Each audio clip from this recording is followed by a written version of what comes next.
Товарларды салыстырып қайттық, бағаларын біліп қайттық. Заказ қазіргі хит продажа өткен товарлар. Кашка создавать етіп, енді бүгін Кашка создавать ету үшін ақша керек па? Упаковканы надежно жасау ол обязательно, өткені бұл товар клиентке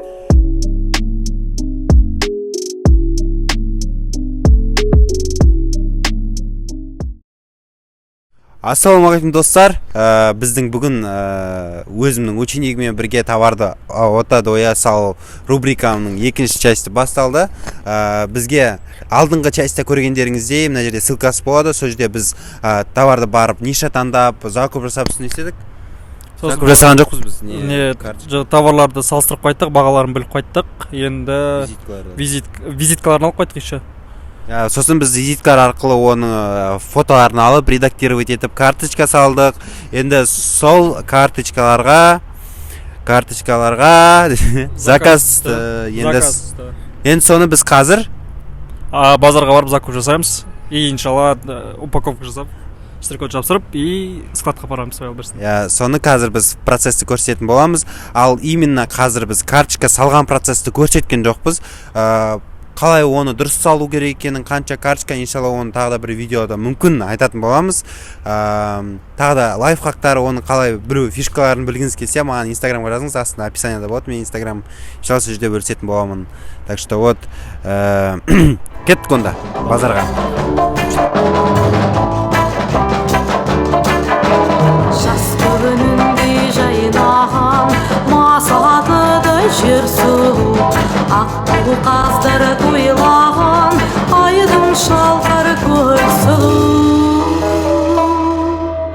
Өзгеден де ең сұлу, өмірлік достың сұлу, өзім сүйіп ұнатқан Қазіргі хит продажа өткен сұлу.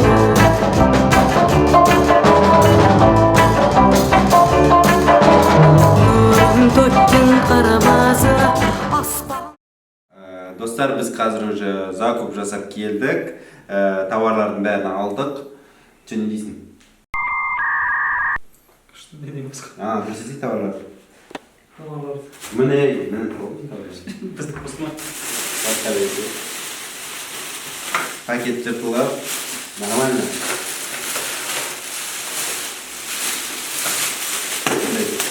Тростар келді үшін.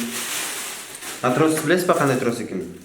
Осы трос жақсы өтеді. Бұл канализация тазалайтын трос қой, қараңыз.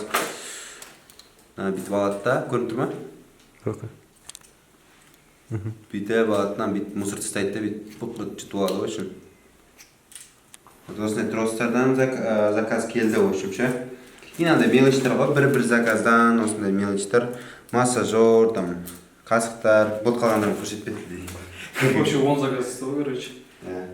Қазір енді бұл заказды қалай обрабатывать етеміз, қалай упаковать етеміз, қалай штрих-код жабыстыратын бәрін көрсететін боламыз. Че қалай? Тема. Басқасы білмейді. Биткаларын алдық, и және де карточка создавать еттік. Карточка создавать етіп, енді бүгін... Карточка создавать ету үшін ақша керек па? Жоқ, тегін. Қасын өз көмектесті, от үйді. Енді бұйырса заказдар түсіріп. Қазір до болады, қазір. До болады, кеттік үшін қарайыстырамын. Все, давайте кеттік. Достар, қазір біз мына жерде мына кабинетке кірдік. Marketplace, сборочный заданиеға кірдік. Осы жерде бізге заказ түседі. Енді бұл жерде заказ бізге мына жерге новыйға түсті. Біз уже оны на сборкеға жіберіп тастадық. То есть мына жерге заказ түскендер белгілейсің да, мына жерден. И добавить к сборке дейсің. То есть ол на сборкеға түседі автоматически. И мына жерде создать поставку деген жанып тұрады. Соны басқан кезде Алматыны белгілейміз. Өйткені біз Алматы қаласындамыз ғой. Если сіз Астана қаласында болсаңыз, Астананы белгілейсіз. И вот, короче. Енді мына жерден бізге түскен заказдарды қараймыз. Мысалға, бағана ложка емес па? Алған. Мысалы, таңдадық.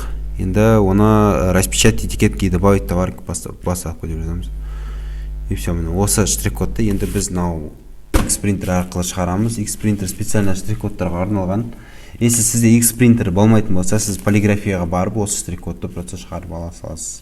Бұны қалай шығарамыз? Печать дегенде басамызда, размері 58-де 40, запомните, 58-де 40. Қазір мына жерден бүйтіп печатьті басамыз. штрих-код шығарады осылай. Екі штрих-код болады, ол біреуі ішіне, біреуі сыртына болады. Қазір көрсететін болсам.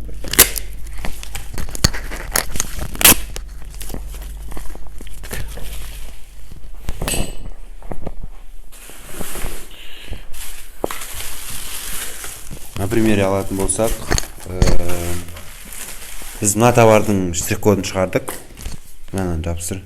Біреуін ішіне жапсырамыз, то есть мына жерге жапсырсаң болады, біреуін ораташы. Потом екіншісін біз жапсырамыз ішіне. Бұны не үшін былай жапсырамыз? Не үшін ішіне, не үшін сыртына жапсырамыз?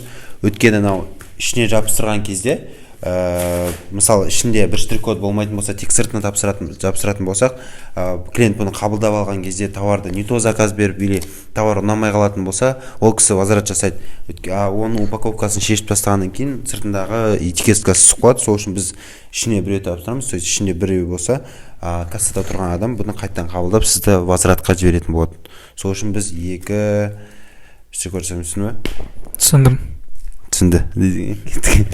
Енді қазір упаковкасын жасаймыз, қалай жасайтын көрсеміз. Сосын мұнаның барлығын жасайтын боламыз. Полный менің заказдарым бар, басқа кісілердің заказдары бар. Осы фулфилменттағы бәрін бірге упаковать етіп, ФБС-қа скатқа жіберетін боламыз. Оның адресі Ратушного 64-ге кеттік.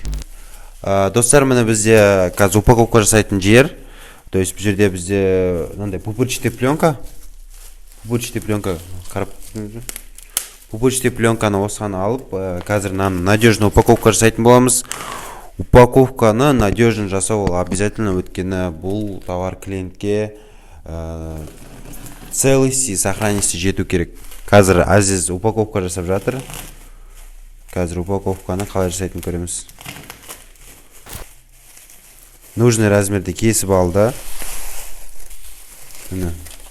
Енді бұны алып, қазір Азиз орайтын болады.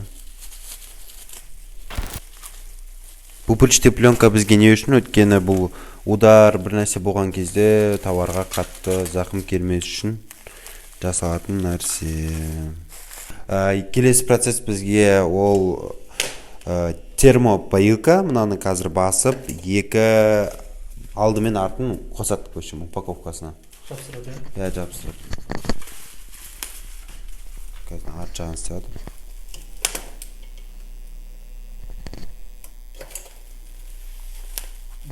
Осы арт қойдым. Осы надежный упаковка. Енді қазір надежный скотчпен жақсылап клеить етіп жерсе.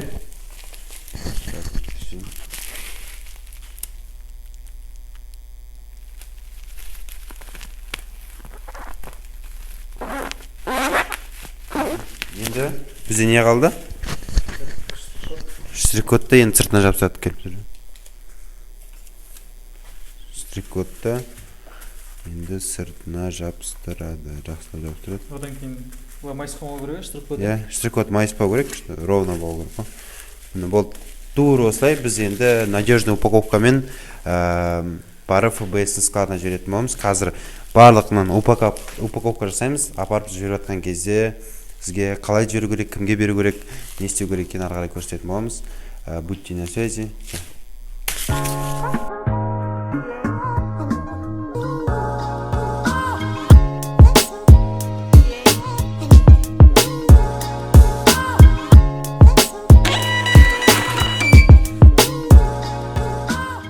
Ассалаумалейкум достар деп қайттан бастасың. Міне біз заказдарды почти барлығын біттік, штрих-кодтарын жапсырдық. Қазір тағы да кішкене заказдар қалды, соларды упаковать етеміз да. Штрих-кодтарын туры осылай жапсырып, енді Ратушного 64 жазып қойсам болады, адресін сол жерге Алматыдағы складқа апарып, просто ашин сол жерде кісіге өткіземіз, сканермен қабылдап алады. К сожалению, ол жерде бізге түсіруге болмайды.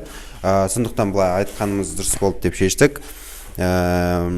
Соны тапсырасыздар, содан кейін собранныйдан өздері автоматически архивқа өтетін болады. И солай дальше осылай процесс қайталана береді. Көп карточка салып жұмыс істейсіздер. Иншалла, сұрақтарыңыз болса комментарийға жазыңыздар, біздің каналға жазылыңыздар. Жеке наставничество туралы болса, менің инстаграмға жазсаңыз болады. Менің описаниямда Instagram парақшам болады, Касымфит. Жазылып қойыңыздар, пайдалы контентпен бөлісетін боламыз иншалла. Болды, кім? Давай, десей.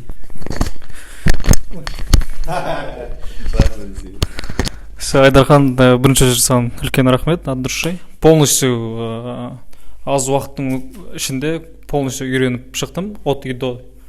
И қол жетімді бағда самое главное. И қасымда, мысалы, күндіз-түні қасымда жүріп көмектесті. Сол үшін от души. Жазыңыздар смело Айдарханға, смело. Вообще болды. Жоқ, шынымен ғой, мен дел айтып отырмын ғой. Біз контент түсіріп отырмыз.